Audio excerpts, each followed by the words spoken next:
The free transform command is a useful way to modify the shape of an individual layer. In this case, I have a vector object, and it's going to allow me to reshape this quite easily since the vectors will stretch and reconfigure to just about any resolution.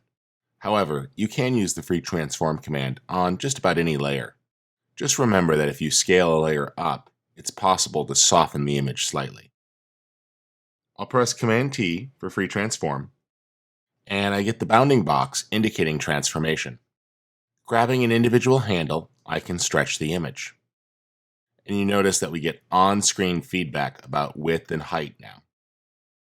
Pressing the Escape key will cancel.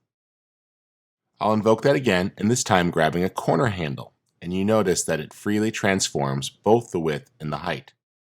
If you hold down the Shift key, it'll constrain proportions so it scales equally based on the original aspect ratio.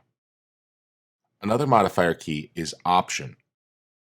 In this case, holding Shift and Option on a PC that would be Alt, it scales from the center.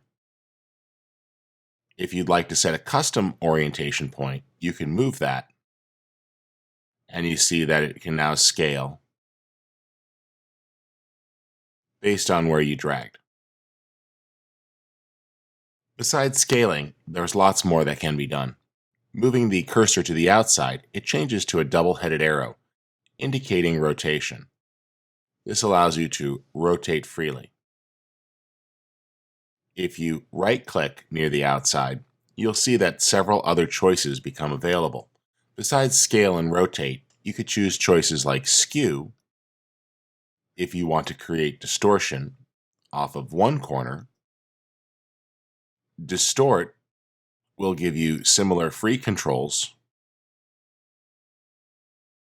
or Perspective, which pulls in 2 points equally, and this is used to things like create cast shadows or other angles. You'll also find simple controls to rotate or flip the object along its axes. One of the most interesting choices is the ability to warp, and we'll be taking a look at this later when we use some text effects.